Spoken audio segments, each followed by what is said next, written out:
bonjour tout le monde. Alors, très rapidement, je suis enseignante à l'université d'Aix-Marseille en congé de formation. Et donc, cette thèse, c'est dans le cadre de ce congé de formation. On a commencé il y a donc 1 an et demi. Et l'idée, c'était d'utiliser des moyens qui sont les moyens actuels de calcul, de modélisation extrêmement fine pour essayer de retrouver la position d'une baleine dans l'eau. Voilà. Le problème, il est aussi simple que ça. Donc, historiquement, pour retrouver une baleine, donc j'espère que vous avez tous retrouvé la baleine, elle souffle. Historiquement, pour trouver une baleine dans l'eau, ce qu'il nous faut, c'est le souffle, c'est la vue. C'est comme ça qu'on localise les baleines. C'est compliqué, on va voir pourquoi, on va voir quel est le contexte aujourd'hui, et on va voir quels sont les outils qu'on essaie de mettre en place pour avancer là-dessus. Alors, je cite très rapidement tous les partenaires de ce travail, qui sont très nombreux, aussi bien des partenaires universitaires sur place, à Valparaíso, au Chili, qu'évidemment ici, à Marseille, bien sûr, des collaborations internationales, et sur place, la CONAF, qui est l'organisme qui s'occupe des parcs nationaux au Chili, des gens qui sont sur le village où on a travaillé, j'y reviendrai un petit peu plus tard. Donc, tous les partenaires qui ont collaboré institutionnellement avec ce travail. Alors, rapidement, comment je vais présenter les choses? D'abord, le contexte général des baleines, de pourquoi on essaie de les voir, qu'est-ce qui se passe. Puis, comment localiser une baleine avec son cri, avec son chant? Pourquoi? La méthode qu'on propose, qui est originale puisqu'elle se base sur un seul récepteur, un seul capteur. Le travail de terrain qu'on a fait pour essayer d'avoir des données de validation de la méthode qu'on propose. Et puis les projets qu'on a et une discussion. Le long de mon exposé, je ne vais pas m'attarder sur tous les détails, mais après, si vous avez envie, évidemment, on approfondira quelque chose. Donc, pour ce qui est du contexte général, on va s'intéresser aux baleines, mais essentiellement à 3 espèces, essentiellement à une, en tout cas au plus grand cétacé, donc au grand rorqual, un groupe qui comprend essentiellement les baleines bleues, les baleines bleues, plus grand être vivant jamais vu sur Terre et ailleurs, mais aussi le rorqual commun, mais aussi la baleine à bosse. C'est les 3 espèces qui vont être nos espèces cibles. On va voir pourquoi plus tard, mais c'est les 3 espèces qui vont nous intéresser les plus. Alors, pourquoi on les cherche? Bon, comme vous savez, les baleines sont en danger d'extinction critique. Un exemple, c'est celui de la baleine bleue antarctique. C'est une sous-espèce de la baleine bleue qui est la plus emblématique, c'était la plus fréquente. Elle peuple tous les océans austraux du monde, je ne sais pas si on dit austral. On sait qu'il y en avait plus de 300 000 à la fin du 19e siècle. On le sait, c'était facile à compter puisqu'on a compté les captures en fait. Donc on a tué plus de 300 000. Donc il y en avait clairement plus de 300 000. Actuellement, on estime quelque chose comme 400. Donc il en reste 1 sur 1000 dans une surface qui est presque la moitié du globe. Donc voilà le genre de graphique qu'on voit, le nombre d'individus et les captures qui ont été enregistrées. Donc s'il y a eu une convention internationale pour protéger les baleines dans les années 70, dans les années 80, c'est essentiellement parce qu'il n'y en avait plus, en fait. Et que donc la pêche était plus rentable et donc ça valait plus le coup de continuer à pêcher. Donc là, à partir de là, il y a eu un effort fait pour les conserver. Et évidemment, un des premiers enjeux, si on veut essayer de conserver les baleines, c'est de savoir estimer la population. Sinon, on ne peut pas évaluer une politique de conservation. Donc l'idée, c'est d'essayer de trouver des outils pour évaluer les effectifs, les populations de baleines, pour savoir s'il y en a qui sont en train de récupérer des effectifs ou pas. Alors, dans ce contexte, on est allé voir assez loin, de l'autre côté du monde, en fait, pratiquement, au Chili, hémisphère sud, presque un quart j'exagère un peu, un 1/8 des côtes du Pacifique, le plus grand océan du monde, bien sûr. Le Chili est un pays intéressant parce que c'est une espèce de carotte qui échantillonne toute une partie de l'océan Pacifique, pratiquement, alors les Chiliens revendiquent la péninsule antarctique, hein, donc pratiquement de l'Antarctique jusqu'au-delà des tropiques, hein, les tropiques passent par là, donc au-delà des tropiques. Donc une côte extrêmement vaste, extrêmement importante. Dû à cette côte extrêmement vaste, avec des milieux, des écosystèmes très différents, à peu près 50% des espèces de cétacés mondiales sont représentées dans les eaux côtières du Chili. Donc c'est un terrain très important pour l'étude des cétacés, peu exploité parce qu'il y a peu d'habitants finalement au Chili et que les côtes ne sont pas forcément très accessibles. C'est pas toujours facile d'y travailler. L'avantage, c'est que il n'y a pas trop de tourisme, c'est pas une zone qui a été trop abîmée entre guillemets. Si on voit les zones de passage des bateaux, par exemple, c'est une zone qui est peu courue, donc qu'on peut considérer comme une zone relativement protégée, qui va être intéressante d'étudier parce que en comparant avec des zones qui ont été plus changées. Il y a quelque chose qui est assez particulier au Chili, c'est le courant de Humboldt, qui est un courant qui arrive à peu près vers le milieu, un peu en bas du Chili, et qui remonte, et qui est donc un courant froid qui va balayer toute la côte nord du Chili, et qui va donner ce climat très particulier qui fait le désert le plus sec du monde, qui est un climat très spécial, avec une eau qui, sous les tropiques, ne va jamais dépasser les 18-20 degrés. Donc une eau froide, extrêmement riche en biodiversité, en aliments, avec des résurgences, des phénomènes océanologiques qui vont permettre la présence en fait, des grands cétacés. Donc ça va être notre terrain d'étude.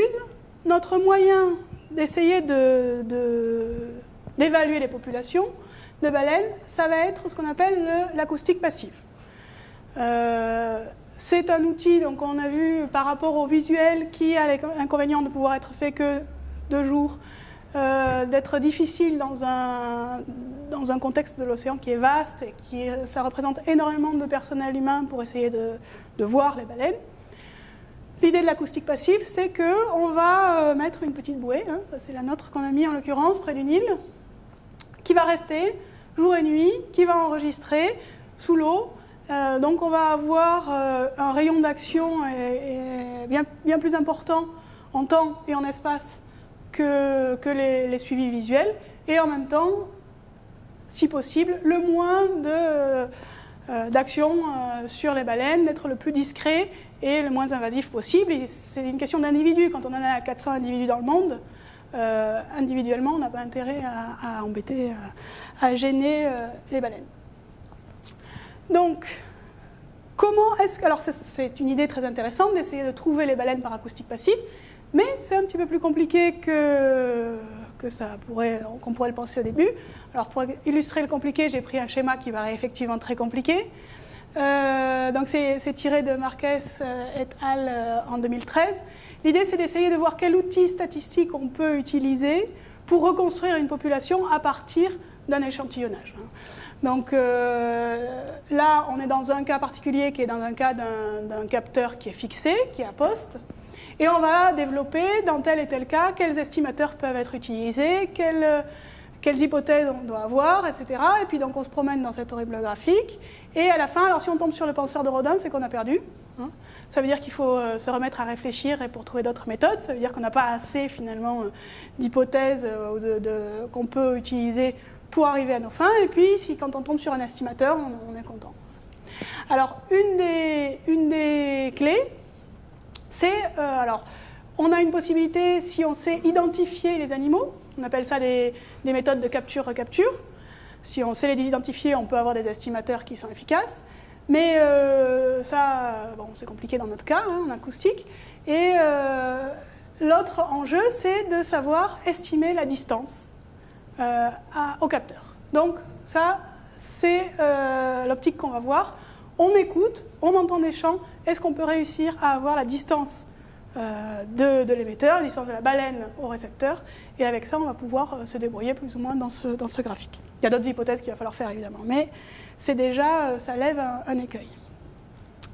Alors donc, problème, où est la baleine? On l'entend, comment la trouver? Alors il y a 2 méthodes qui sont classiques pour trouver un chanteur dans l'eau avec des hydrophones. Les 2 supposent un réseau d'hydrophones, un réseau de capteurs. Donc, il y a la méthode de mesure des délais d'arrivée, typiquement utilisée ici sur des cachalots. On va essayer de comparer les délais d'arrivée et en déduire la position, ça marche bien. Une méthode qui est un peu plus lourde en calcul, un peu plus compliquée, mais qui va marcher sur d'autres types de sons un peu mieux, c'est ce qu'on appelle les match field processing, donc qui sont très utilisés aussi pour reconstruire le champ acoustique émis par la baleine à partir de modélisation et de comparaison. Problème, dans la majorité des cas, les biologistes vont avoir un hydrophone et pas un réseau d'hydrophones.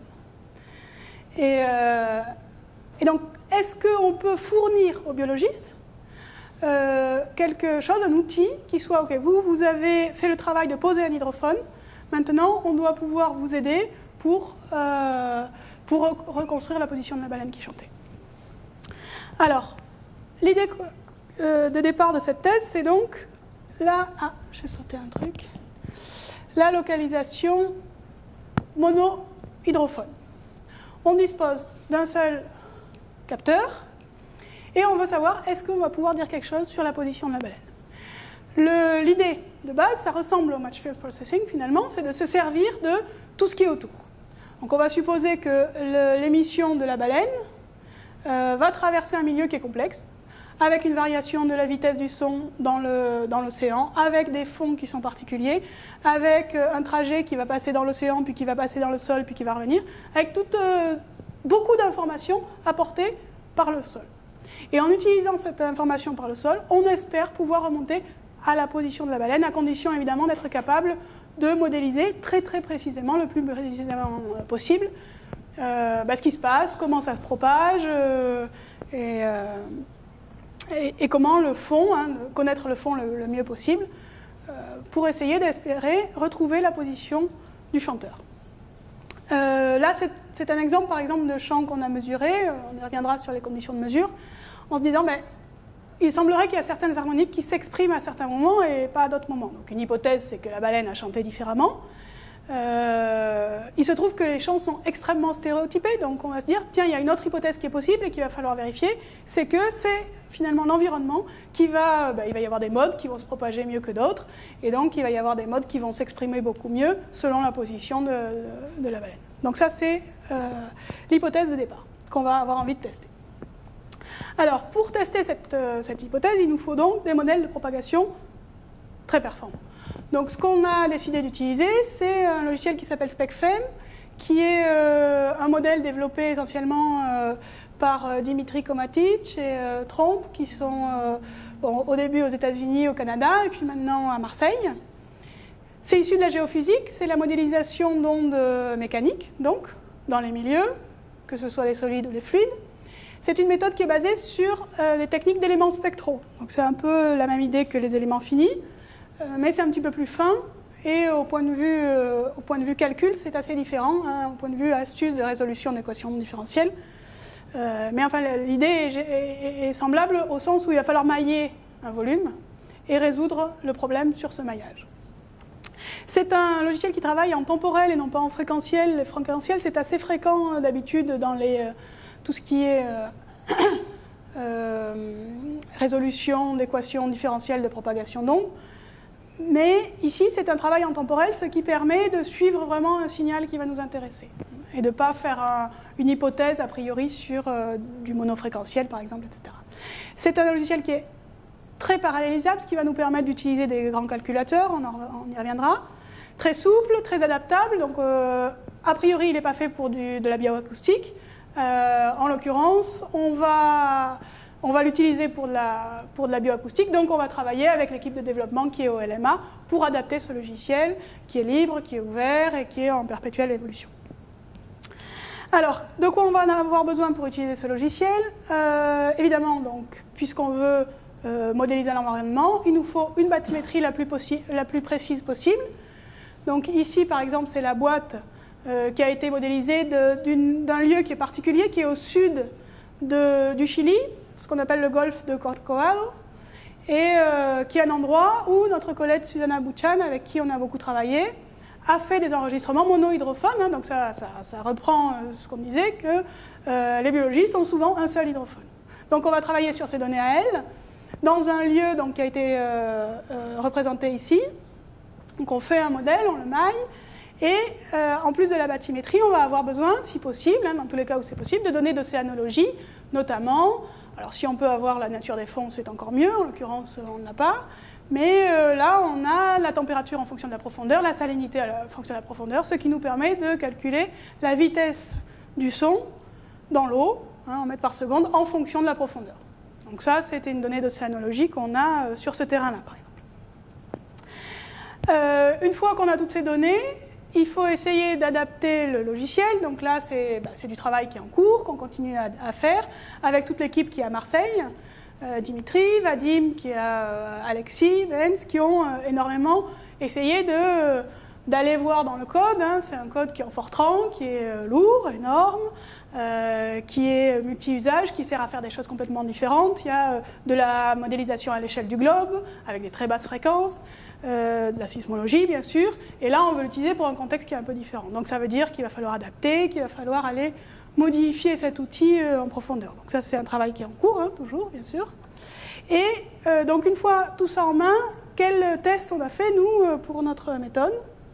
Donc concrètement, dans le volume qu'on vient de voir, hein, donc ça c'est une vue de dessus de ce volume-là, donc on ne voit plus la bathymétrie. Toutes les petites croix représentent une grille que j'ai créée, donc, qui va représenter toutes les positions possibles que je vais pouvoir affecter à la baleine que je cherche. Les petits ronds représentent des baleines placées de façon aléatoire, il y en a 50, dont on va essayer de retrouver la position. Donc ça c'est le premier test. Premier test, je pose une baleine, je la fais crier, je modélise et je vois si j'arrive à retrouver la position où elle était, tout simplement. Alors, c'est évidemment un problème inverse, ça veut dire qu'a priori, il faudrait faire tourner plusieurs fois la simulation pour réussir à converger vers une solution. Il se trouve que, en l'occurrence, donc le simulateur a tourné sur 400 machines en parallèle au grand calculateur de Curie à Paris, puis après au CINES à Montpellier. Donc c'est des calculs qui sont lourds, qui sont plus de 30 heures sur 400 machines. Donc faire de l'inversion dans ces cas-là, c'est délicat. Donc ce qu'on va utiliser, c'est un principe qui est le principe du retour inverse de la lumière, en fait, qui est un principe de réciprocité acoustique, qui va nous permettre d'éviter de faire de l'inversion en refaisant tourner la simulation. Donc on a une simulation et après des corrélations par rapport aux résultats reçus sur tous les points de la grille pour essayer de retrouver le point initial. Le signal d'entrée qui est mis, alors là on a modifié le logiciel pour qu'il puisse accueillir un signal d'entrée qui est de l'ordre de la biologie, donc un signal de baleine, qui a été fourni donc par Susanna Buchan qui l'a enregistré à Corcovado. Donc voilà en temporel à quoi ça ressemble. Hein. Et puis évidemment, selon le point de la grille, on va avoir un signal qui est notamment décalé en temps, bien sûr. Alors ça, c'est pas une information que je vais pouvoir utiliser, le décalage en temps, puisque bien sûr, quand on est sur le terrain, on ne sait pas à quelle heure a chanté la baleine, par définition. Mais on voit qu'il y a quand même, en plus, une modification de la forme. Hein. Donc selon le capteur, alors on revoit peut-être qu'il y a un petit signal initial qui est un peu séparé du reste, mais c'est quand même assez différent comme forme. Donc on va corréler uniquement sur la forme, ni sur l'intensité, ni sur la date d'arrivée, puisque ce sont des informations qu'on n'a pas sur le terrain. Et voilà le genre de résultats qu'on a pour l'instant. Donc on a fait les premières simulations. Ce sont des exemples. Hein. Donc j'ai 50 exemples dans la dernière simulation que j'ai faite, j'en avais 40 dans la simulation d'avant. J'essaie de voir si j'arrive à retrouver la baleine. Donc voilà un cas où effectivement la baleine a été retrouvée, donc elle se retrouvait ici. C'est toujours la même boîte hein, dont je vois les coordonnées géographiques ici. Donc le maximum de corrélation me donne le point qui était l'émission de la baleine. Mais il y a des cas où non, la position n'est pas tout à fait retrouvée. Alors dans ce cas-là, c'est pas très très loin. Dans ce cas-là, ça commence à être un petit peu plus loin. Donc on va essayer de voir quelles sont finalement les performances de cette méthode dans ce cadre-là. Donc ce qui saute aux yeux d'abord, c'est une symétrie cylindrique, hein, puisque là on n'a pas la profondeur de la boîte. La grille en fait est en 3 dimensions, donc j'ai trois profondeurs possibles. Donc ce qu'on voit immédiatement, c'est que ce qui domine, c'est une symétrie cylindrique. C'est-à-dire qu'en moyenne, ma boîte, c'est un pavé plat, puisqu'on est à basse profondeur, on est de l'ordre de 200 mètres, sur une boîte qui fait 10 km de taille. Donc en première approximation, on a une indétermination qui est finalement, j'ai un point et puis j'ai un pavé autour, donc pour récupérer l'azimut, on sent que ça va être plus compliqué. Par contre, il y avait quand même un coin de la boîte qui remontait, il y avait quand même du relief, puisqu'on est, la profondeur minimum c'est 40 mètres et maximum c'est 200 mètres quand même. Donc on voit qu'il y a quand même une rupture de la symétrie avec un coin qui est pas tout à fait, c'est pas tout à fait symétrique. Donc on va essayer de jouer là-dessus et on voit que plus le fond va être complexe, plus on va réussir à rompre cette symétrie et donc à récupérer mieux la position de la baleine. Donc les commentaires sur les premiers textes qu'on a faits, c'est donc que, alors, au point de vue performance, la profondeur est récupérée dans tous les cas. C'est-à-dire que j'avais 3 profondeurs possibles, une grille à 10 mètres, une grille à 50 mètres, une grille à 100 mètres. Les baleines sont placées à 40 mètres, toutes. Et donc, tous les résultats me donnent une baleine à 50 mètres, qui est donc le plus proche de ce que j'ai. Donc là, on n'a pas de problème, ce qui est à peu près logique aussi, puisque finalement, c'est une dimension qui est bien caractérisée, elle est petite. Donc la profondeur est toujours récupérée. La distance à l'hydrophone est toujours récupérée aussi. On a vu cette symétrie cylindrique, finalement, qui fait que ce qu'on appelle le range est tout à fait récupéré. Et ça, c'est fondamental, évidemment, parce que ce dont on avait besoin dans le fameux graphique de Marquez et al., c'est la distance au capteur. Donc si on a la distance au capteur, de ce point de vue-là, du point de vue statistique, tout va bien. Par contre, évidemment, la position retrouvée, par ça, c'est moins bon. Dans 50% des cas, on a mieux que 500 mètres, mais on ne les retrouve pas dans tous les cas. Donc voilà ce qu'on a fait pour l'instant. Ça, c'est de la simulation, c'est-à-dire qu'on rentre un signal de baleine. Ce qu'on voudrait avoir, ce serait une validation terrain. Ce serait voir est-ce qu'on récupère de la même façon la profondeur et la distance au capteur avec un signal qui effectivement est émis par une baleine dont on sait la position par rapport à l'hydrophone. Donc une validation de terrain. Pour ça, ça veut dire quoi? Ça veut dire obtenir des données visuelles en même temps que les données acoustiques. Donc ça, c'est quelque chose qu'on a mis en place. Ce qui signifie le choix d'un lieu où on va pouvoir faire ça, typiquement un lieu où il y aurait des baleines, donc typiquement, en l'occurrence pas Corcovado, parce que là les données sont déjà acquises et on n'a plus rien à faire dessus. Donc il faut acquérir des nouvelles données, trouver un lieu pour les acquérir, trouver une collaboration avec des gens qui vont faire le suivi visuel, qui savent faire, c'est un peu technique, hein, trouver une baleine dans la mer et savoir noter sa position, et évidemment concevoir et poser un appareil d'enregistrement acoustique. Alors le lieu qui a été décidé, c'est le parc national Pingüinos de Humboldt et la réserve marine de l'Isla Chañaral.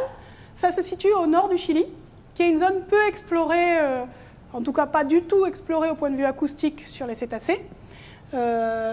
Pour vous donner une idée, le Corcovado dont je parlais, c'est ici. Hein. Donc en gros, on a enregistré les baleines dans les zones du sud, essentiellement par là, mais jamais sur toute la partie nord du Chili.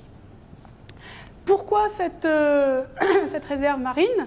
Parce que d'abord elle est extrêmement riche, c'est une des rares zones protégées maritimes. Et puis il y a énormément d'espèces, hein, c'est une zone de résurgence du courant de Humboldt, donc on voit le krill sortir de l'eau, ça bouillonne tellement il y a à manger. On voit les petites bestioles qui sautent de l'eau.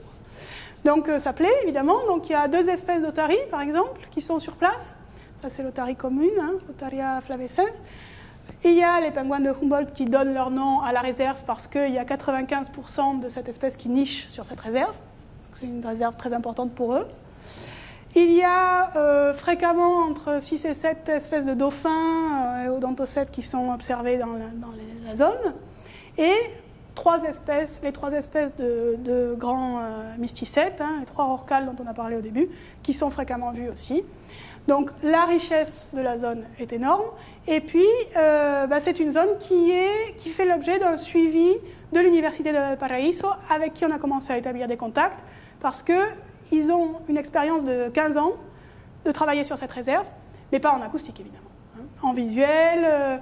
Alors essentiellement, les recherches en ce moment se focalisent sur la gestion du tourisme, parce qu'il y a de plus en plus de tourisme pour voir les baleines, et donc voir comment les problèmes que ça peut générer, comment ça marche, et des choses comme ça. Donc on est allé voir cette équipe-là pour travailler ensemble. Alors la conception, la construction et la pose de l'appareil d'enregistrement, c'est du matériel qui est venu ici, d'ici, hein, donc un tube qui a été fabriqué à Toulon par la société Océane, qu'on a monté. On a conçu une plaque pour disposer de l'enregistreur qui a été modifiée pour accepter une carte de mémoire importante. Tout ça dans le tube, avec l'alimentation bien sûr, avec un petit circuit électronique pour que ça marche. Et puis concevoir le système d'attache, le système de pose, etc. Donc tout ça a été fait sur place à Santiago. Et après, dans le petit village qui est en face de la réserve, donc Caleta Chañaral, qui est ici, essayer de concevoir un ancrage pour pose de l'instrument. Donc là, il y a tout le monde qui s'y est mis, tout le monde nous a aidés. Trouver de la corde, trouver une bouée, trouver un corps mort, le poser, se poser les questions de où. Donc le choix qui avait été fait théorique, c'était ce point-là, hein, qui était un point indiqué à 54 mètres de profondeur sur les cartes, qui était bien au centre, dans une zone où passent tous les cétacés, au centre entre l'île et la côte. Hein. Alors donc on y allait, heureusement on avait réussi à trouver un sondeur. À cet endroit qui est noté à 54 mètres, il y a 130 mètres d'eau en fait. Donc les cartes sont complètement fausses. Donc on a exploré tout autour et c'est en fait très profond dans cette zone-là, enfin très profond, le double de ce qui est marqué sur la carte. Donc il a fallu qu'on explore un petit peu plus loin et donc le seul endroit qu'on a trouvé qui était une profondeur raisonnable avec le matériel qu'on avait prévu, évidemment, qui était de l'ordre de 100 mètres de corde, donc on ne pouvait pas se permettre d'aller à 130 mètres. Ça s'est trouvé être un petit peu plus au nord, à peu près un peu plus d'un mille de la position initiale. L'échelle, c'est à peu près 3000 entre l'île et la côte. Donc ça c'est le point où on l'a mis finalement, hein, à 70 mètres de profondeur à peu près. Donc bon, on a utilisé les compétences locales et notamment César qui est un plongeur qui travaille là-bas et qui nous a énormément aidés pour poser le corps mort. Alors on a chaque fois travaillé aussi avec des gens qui étaient des artistes en fait, en l'occurrence ici un photographe, Francis, qui est un photographe qui travaille en freelance, mais un photographe sous-marin qui travaille notamment pour National Geographic, et qui est venu, qui était invité dans la région, et donc qui a fait un reportage photographique, et donc on a la chance d'avoir des photos très jolies de notre hydrophone dans l'eau. Donc la bouée qu'on a fait, un gros travail qui a été fait, c'est aussi de travail avec la communauté d'un village, pour que la bouée qu'on ait mis reste, pour qu'il n'y ait pas de soucis. Donc on a fait un gros travail avec l'association touristique pour qu'ils se sentent partenaires et impliqués dans ce projet. Et voilà, donc les plongeurs qui descendent avec notre appareil qui a été posé par 70 mètres de fond, mais à 15 mètres de profondeur. Donc la ligne, le corps mort est à 70 mètres de fond. Donc voilà une photo du photographe en question, hein. Ils sont de belle qualité. À 15 mètres, les deux plongeurs qui vont accrocher l'hydrophone. Évidemment, alors nous, on a dit tout à l'heure que pour la méthode, on a besoin d'une modélisation fine du fond. Si les cartes disponibles officielles sont fausses à plus d'un facteur de près, ça veut dire qu'il faut les refaire, manifestement. Donc on a fait aussi un travail de bathymétrie, de relevé de bathymétrie dans la zone. Hein. Donc par exemple, la carte officielle dit que ça c'est la ligne des 250 mètres, ce qui est manifestement faux. Hein. Donc on a fait un relevé, alors on va peut-être en faire d'autres si on va voir si c'est suffisant comme précision. C'est déjà pas mal de boulot de réussir à avoir tous ces points-là, hein, puisque l'échelle c'est quand même à peu près 6 km entre l'île et le bord. Donc voilà la bathymétrie qui a été relevée, donc il va falloir modéliser, mailler, faire une grille sur cette surface pour pouvoir utiliser les données. Et donc, chose extrêmement importante pour le projet, une équipe de suivi visuel sur l'île. Donc ça a été organisé par notre collègue Macarena Santos, qui a une équipe de volontaires. L'île est une réserve intégrale, donc on ne peut pas y aller. Mais il y a un accord entre l'Université de Valparaiso et la CONAF, qui est donc la gestion des parcs, pour qu'il puisse y avoir une équipe qui campe sur l'île avec, en gros, quelqu'un qui vient les voir une fois par semaine. Pour observer les baleines, ils sont restreints, ils ne peuvent marcher que sur le chemin 50 mètres entre leur tente et le point d'observation pour ne pas gêner les pingouins, typiquement.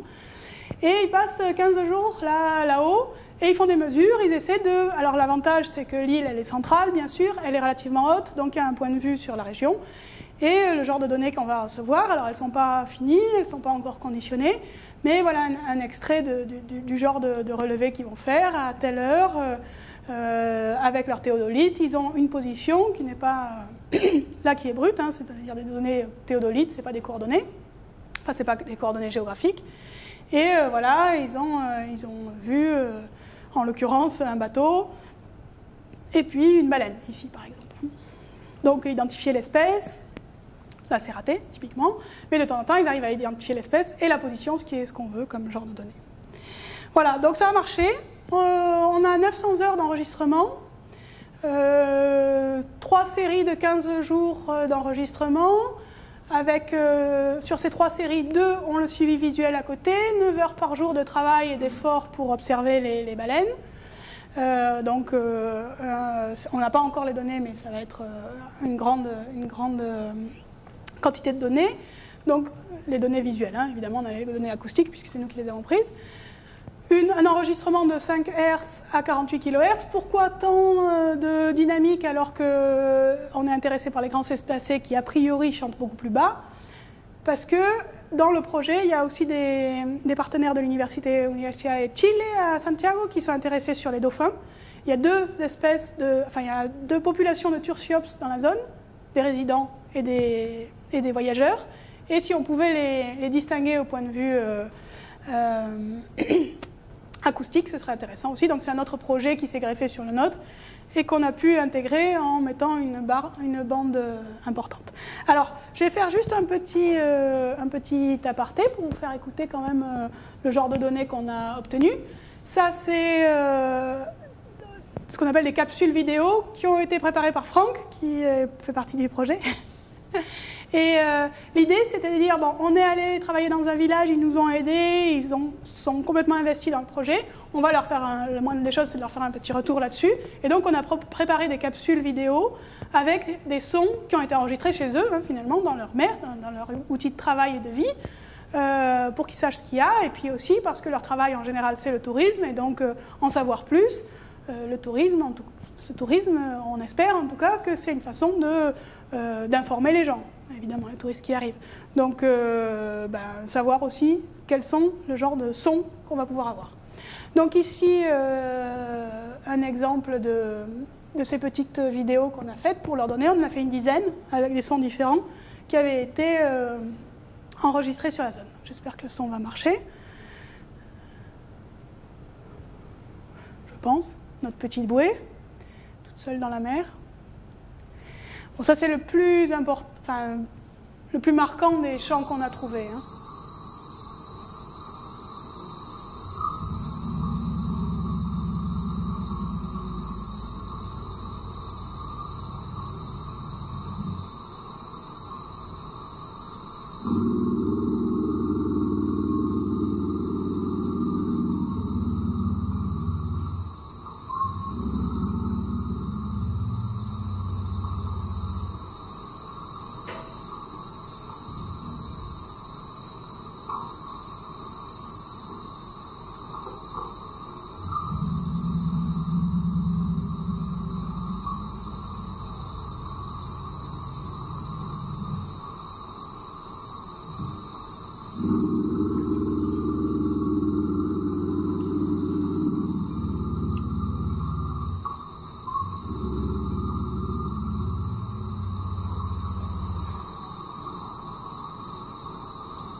Donc voilà, ça c'est l'exemple emblématique parce que ce chant avait été enregistré uniquement par Susana, a été découvert par Susana au sud du Chili.